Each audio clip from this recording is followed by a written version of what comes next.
नमस्कार, मैं हूं जल्पा क्षत्रिय और आप देख रहे हो राष्ट्र प्रथम। राष्ट्र की भक्ति करते हैं, किसी पक्ष की भक्ति नहीं। चुनाव राजनीतिक पार्टियों के लिए जैसे सत्ता पाने का अखाड़ा बन चुका है। बस राजनीतिक पार्टियों को मुद्दा चाहिए जो सामने की पार्टी के वोट काट पाए, उन्हें खराब चित्रित कर पाए। चुनाव में अक्सर यह देखा गया है कि मुद्दे जो सत्ताधारी पार्टी के कामकाज को लेकर होने चाहिए या फिर सत्ता मिली तो क्या कुछ करेंगे इस विषय पर होने चाहिए, लेकिन ऐसा नहीं होता। जनता की समस्या क्या है या जनता क्यों खुश है, इस विषय पर भी नहीं होती राजनीति, लेकिन राजनीति आकर रुक जाती है धर्म पर। राजनीतिक पार्टियां क्यों भूल जाती है कि उनकी जिम्मेवारी तो देश में शांति बनाए रखने की है। आक्षेप प्रति आक्षेप और कहीं ना कहीं तो मुफ्त के सर्टिफिकेट भी बांटे जाते हैं कि कौन आस्तिक है या फिर कौन नास्तिक।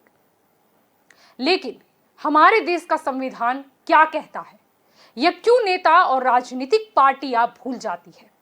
देश की गरिमा, देश की शांति, संविधान ही तो सर्वोपरि है।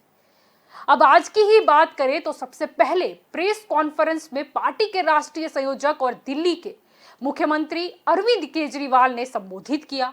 अरविंद केजरीवाल ने केंद्र सरकार से यह अपील कर दी कि भारत की मुद्रा यानी कि करेंसी पर गांधी जी के चित्र के साथ साथ लक्ष्मी जी और गणेश जी की फोटो भी लगवाई जाए। परसों दिवाली थी। दिवाली पे हम सब लोगों ने अपने अपने घर पे श्री गणेश जी और श्री लक्ष्मी जी का पूजन किया। हम सब लोगों ने भगवान से सुख शांति की प्रार्थना की। हम सब लोगों ने अपने अपने परिवार के लिए, देश की समृद्धि के लिए प्रार्थना की। हम ये भी देखते हैं कि जितने बिजनेस करते हैं, व्यापारी हैं, इंडस्ट्रियलिस्ट्स हैं, सब लोग अपने अपने यहां अपने कमरे में जरूर लक्ष्मी जी की और गणेश जी की मूर्ति लगा के रखते हैं और रोज सुबह काम शुरू करने के पहले उनकी पूजा करते हैं। आज मेरी केंद्र सरकार से, प्रधानमंत्री जी से अपील है, भारतीय करेंसी के ऊपर एक तरफ गांधी जी की तस्वीर है, वो वैसे ही रहनी चाहिए, लेकिन दूसरी तरफ श्री गणेश जी की और श्री लक्ष्मी जी की तस्वीर भारतीय करेंसी के ऊपर लगाई जाए। जैसा मैंने कहा कि हमें अपनी अर्थव्यवस्था को सुधारने के लिए, भारत को आगे तरक्की देने के लिए बहुत सारे एफर्ट्स की जरूरत है, लेकिन उसके साथ साथ देवी देवताओं के आशीर्वाद की भी जरूरत है। अगर भारतीय करेंसी के ऊपर एक तरफ गांधी जी की तस्वीर है, वो एज इट इज रहे, दूसरी तरफ अगर लक्ष्मी जी की और गणेश जी की तस्वीर होगी, तो इससे पूरे देश को उनका आशीर्वाद मिलेगा। लक्ष्मी जी को समृद्धि की देवी माना गया है। गणेश जी जितने विघ्न होते हैं उनको हरने वाला, उनको देवता माना गया है, विघ्न दूर करने वाला देवता माना गया है। तो उन दोनों की तस्वीरें उसके ऊपर लगनी चाहिए। अब केजरीवाल के इस बयान के बाद संबित पात्रा भी सामने आए। संबित पात्रा ने सीएम केजरीवाल पर कई हमले किए। संबित पात्रा ने कहा कि अरविंद केजरीवाल जो थोड़े दिन पहले प्रेस कॉन्फ्रेंस करके कह रहे थे कि अगर गलती से आपने दिवाली मना ली तो आपको जेल में डाला जाएगा, आज वे अचानक लक्ष्मी जी और गणेश जी के विषय में बोलते हुए पाए जा रहे हैं। वाकई अगर अरविंद केजरीवाल जी की राजनीति को देखा जाए, अरविंद केजरीवाल जी के पॉलिटिक्स को देखा जाए, तो किस प्रकार से यू टर्न किया जाता है, आज ये हमारे सामने पूर्णतः उतर के आ रहा है। आप सोचिए, वही अरविंद केजरीवाल जो थोड़े दिन पहले प्रेस कॉन्फ्रेंस करके कह रहे थे कि अगर गलती से आपने दिवाली मना लिया तो आपको जेल में डाला जाएगा, आज वो अचानक लक्ष्मी जी और गणेश जी के विषय में बोलते हुए पाए जा रहे हैं। दिवाली लक्ष्मी जी और गणेश जी का पर्व है और दिवाली मनाने पर जेल में डालने की धमकी देने वाला व्यक्ति आज किस प्रकार का यू टर्न ले रहे हैं, आज किस प्रकार का ढोंग कर रहे हैं, यह भी हम देख रहे हैं। ये अरविंद केजरीवाल जी वही व्यक्ति हैं जिन्होंने विगत वर्षों में कहा था कि जहां राम मंदिर बन रहा है, जहां भव्य राम मंदिर बन रहा है, वहां राम मंदिर नहीं बनना चाहिए, वहां तो अस्पताल बनना चाहिए। अरविंद केजरीवाल जी की वो वीडियो भी है, जनता उस वीडियो को देखे जिसमें केजरीवाल जी कह रहे थे कि मैं तो किसी भी कीमत पे उस राम मंदिर में आराधना करने, पूजा करने नहीं जाऊंगा, क्योंकि उस राम मंदिर में पूजा जो है वो भगवान प्राप्त नहीं करेंगे, भगवान स्वीकार नहीं करेंगे। उन्होंने अपनी दादी के विषय में भी कहा था कि दादी बहुत नाराज थी कि वहां राम मंदिर बना था। और आज आप सोचिए कि किस प्रकार से अरविंद केजरीवाल जी ने यू टर्न लिया है। ये वही अरविंद केजरीवाल जी है जिनके बहुत सारे मीम, जिनके बहुत सारे हिंदू विरोधी फोटो प्रसिद्ध हैं उनके ट्वीट में। लक्ष्मी गणेश जी की पूजा कभी भी दिवाली के अवसर पर या वैसे भी स्वस्तिक चिन्ह के बिना पूर्ण नहीं होती। दिवाली में जब हम दिवाली मनाते हैं तो स्वस्तिक चिन्ह बनाते हैं, स्वस्तिक चिन्ह को अंकित करते हैं, तब जाके ये पूजा पूर्ण होती है। इसी स्वस्तिक चिन्ह को झाड़ू से मारने का काम, इसी स्वस्तिक चिन्ह के ऊपर झाड़ू चलाने का काम और स्वस्तिक चिन्ह के ऊपर हंसने का काम अरविंद केजरीवाल जी ने ट्वीट के माध्यम से किया था। वह ट्वीट भी आज जनता जनार्दन के सामने मौजूद है, पब्लिक डोमेन में है। आप देखिए, वही अरविंद केजरीवाल जी आज भक्त बनने की कोशिश कर रहे हैं।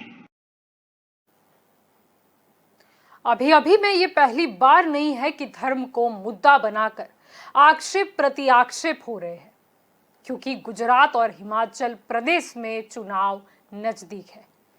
अब आम आदमी पार्टी और भाजपा के बीच की लड़ाई में आप कुछ भूल तो नहीं रहे? मैं बात कर रही हूं कांग्रेस की।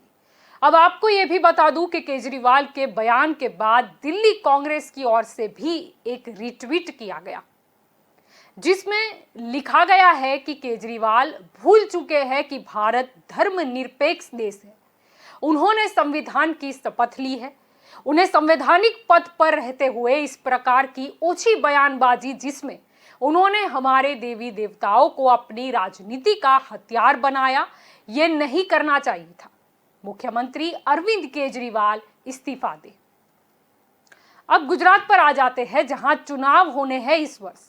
कहा जा रहा है कि आम आदमी पार्टी सत्ता विरोधी मत जो कांग्रेस को मिलते थे उसको काटेगी। नुकसान कांग्रेस को होगा आम आदमी पार्टी के आने से। इसी सुनी सुनाई बात पर यह बात भी याद आ रही है कि जो अभी चर्चा का विषय भी बनी हुई थी कि इस बार आम आदमी पार्टी के आने से भाजपा को निर्दलीय उम्मीदवार नहीं खड़े रखने पड़ेंगे। यानी अगर इस बात को हम सच मान ले तो फिर कांग्रेस नेता के बयान याद आ जाते हैं कि भाजपा और आम आदमी पार्टी टीम ए और टीम बी है।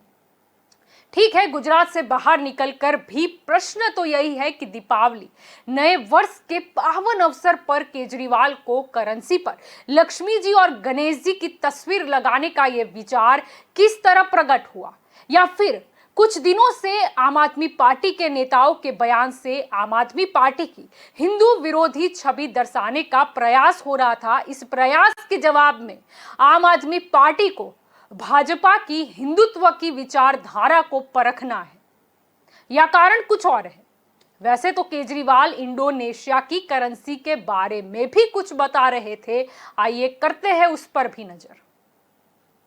हम ये नहीं कह रहे कि सारे नोट बदले जाएं, लेकिन जितने फ्रेश नोट्स छपते हैं, अभी जो नोट्स हैं वो एज इट इज रहें, लेकिन जो हर महीने फ्रेश नोट्स छपते हैं, वो फ्रेश नोट्स के ऊपर ये शुरुआत की जा सकती है और धीरे धीरे करते करते सर्कुलेशन में काफी मात्रा में ये वाले नए नोट आ जाएंगे।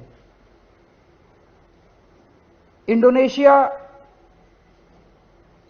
एक मुस्लिम कंट्री है, 85% से ज्यादा उनकी आबादी मुस्लिम है, 2% से कम हिंदू हैं वहां पे, लेकिन उन्होंने भी अपने नोट के ऊपर गणेश जी की तस्वीर छापी हुई है। तो मैं समझता हूं कि ये एक बहुत अहम कदम है जो कि केंद्र सरकार को उठाना चाहिए आज मैं आप सब लोगों के माध्यम से, मीडिया के माध्यम से इस देश के 130 करोड़ लोगों की तरफ से केंद्र सरकार से और माननीय प्रधानमंत्री जी से अपील करता हूं कि भारतीय करेंसी के ऊपर लक्ष्मी जी की और गणेश जी की तस्वीर लगाई जाए। तो आपको ये भी बता दें कि भाजपा नेता मनोज तिवारी ने भी केजरीवाल पर शाब्दिक प्रहार किए थे। अरविंद केजरीवाल वो काल नेमी की तरह है, मुंह में राम बगल में छुरी। ऐसे में इनका विश्वास नहीं किया जा सकता ये क्या कह रहे हैं। अगर सही मायने में आप इस बात पे गंभीर हैं कि नोट के ऊपर लक्ष्मी जी और गणेश जी की फोटो आनी चाहिए, तो आपको तुरंत अपने मंत्री इमरान हुसैन से और अमानतुल्लाह खान अपने विधायक से इसकी प्रेस कॉन्फ्रेंस करानी चाहिए, ताकि ये पता किया जा सके कहीं आप सिर्फ राजनीति तो नहीं कर रहे हैं इस पे। और दूसरी चीज, जो आपके मंत्री और आपके प्रदेश अध्यक्ष लगातार हिंदू देवी देवताओं को गाली दे रहे हैं, राम कृष्ण ब्रह्मा विष्णु महेश सबके अस्तित्व पे ही प्रश्न उठाते हैं, उनको तुरंत आपको अपने पार्टी से सस्पेंड करना चाहिए। तब हम समझेंगे कि अरविंद केजरीवाल आप कहीं से इस प्रस्ताव पे सीरियस हैं। वैसे हमें पता है गुजरात में जो सर्वे हुआ है उसमें आम आदमी पार्टी को 0 सीट आ रही है। इससे बौखलाए हुए आप कोई भी चुनावी स्टंट कर सकते हैं। अब यहां केजरीवाल को जवाब देने में भी जिक्र गुजरात का हो गया। क्या गुजरात की जनता जो भोली मानी जाती है उसे रिझाने के लिए धर्म का सहारा लिया जाएगा? क्या जनता केजरीवाल के करेंसी पर श्री लक्ष्मी जी और श्री गणेश जी के तस्वीर लगाने की बात से आम आदमी पार्टी को अपनी पसंद बना लेगी, या फिर क्या भाजपा प्रवक्ता नेताओं की बात मानकर आम आदमी पार्टी से मुंह फेर लेगी? जनता क्या चाहती है, क्या यह किसी ने पूछा? क्या सर्वे ये नहीं होना चाहिए ये जानने के लिए कि जनता के मुद्दे क्या है? जनता जो भी उनका खुद का धर्म है वह जानती है। जनता को धर्म के बारे में नेताओं से ज्ञान नहीं चाहिए, पर रोटी कपड़ा मकान की व्यवस्था क्या है वो जानना है। मुद्दे की राजनीति नहीं, पर धर्म पर टिप्पणी और आक्षेप प्रति आक्षेप होते देख अब जनता उब चुकी है।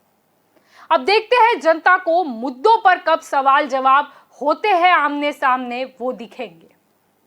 और हां, इंडोनेशिया फॉरेन कंट्री से एक और फॉरेन कंट्री अमेरिका और उसका डॉलर भी याद आ रहा है।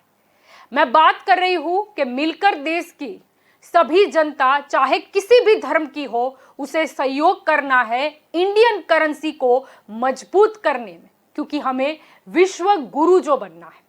तो ये तो हमारी स्पेशल रिपोर्ट थी, लेकिन आगे भी आप जानकारी के लिए जुड़े रहे राष्ट्र प्रथम के साथ। नमस्कार।